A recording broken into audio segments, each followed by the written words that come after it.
Though people are getting vaccinated every day, COVID-19 cases are still going up. 15 Western Mass cities and towns are now red on the state's map of high-risk communities. Good Friday evening, everyone. Thanks for joining us. I'm Chris Pisano. And I'm Jordan Jagellins. Our Western Mass News reporter Audrey Russo is live from one of those communities, Springfield, with more. Audrey? This marks the first time in quite some time that the state has chosen to represent the COVID-19 data in the form of an interactive map. And while what makes a town a red high-risk community differs based on its population, one thing is clear, and that's that cases are going up across the Commonwealth.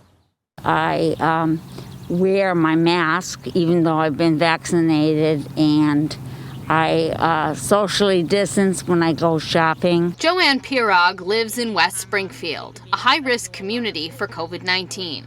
But on Friday morning, she was walking her dog in another high-risk community, Chicopee. And while she's fully vaccinated, it does aggravate me when I see people running around without masks on. Here's the state's list of the Western Mass communities in the red, considered high risk for COVID-19. Very few Hampshire County towns are on the list, with clusters mostly in Hampden County. Of the list, several communities are home to colleges, an age group where public officials say they're seeing a rise in cases. But other towns like East Longmeadow and West Springfield are new to the list this week. Public health officials are urging people to keep up with mask wearing and social distancing, and they're urging people to get vaccinated.